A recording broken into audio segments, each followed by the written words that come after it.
All right, I thought I'd make a video explaining what I think is the strangest thing about clarinet and being a clarinet player.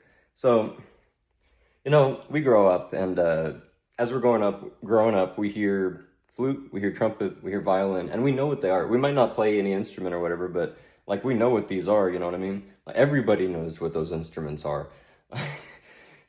But the clarinet is such a weird one. I mean, in some things we hear it. But and it's not like we know what it is. When I got put on the clarinet, I had never even heard of it before. I didn't even know what it was. I knew I didn't want to play saxophone, but this one director had both of these instruments, so I was like, I'll try that one. I don't know what the heck.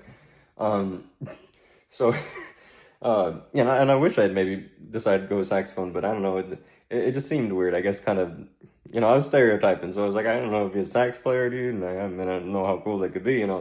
Um, but the thing about clarinet is, unless you like specifically go out and listen to it and develop your recognition for how it's supposed to sound, nobody knows how it's supposed to sound. So you'll blow into it, and it can make all sorts of sounds. The clarinet can make all sorts of sounds.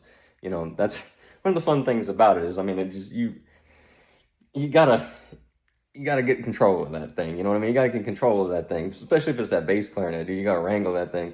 But but see, it's so weird because when I was in high school, no one ever really seemed to know how it was supposed to sound. So, of course, there's a very large variation in tones, which is really cool. The other really cool thing about the clarinet, but no one ever really seemed to know how it was supposed to sound unless, like, you specifically go out there and listen and listen and listen, almost to make up for lost time, because, like, you hear so much of the other instruments.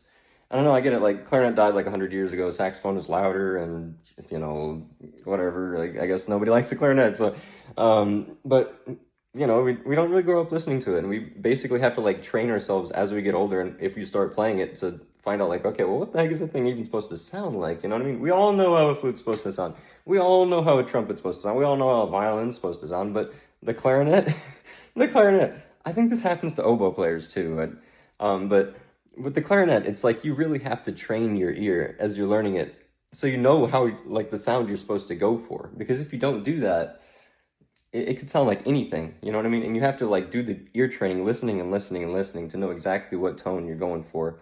Sometimes it helps with articulation. You could speak through your articulation. There's different like little like syllables you can kind of purvey and stuff. I don't really do that much.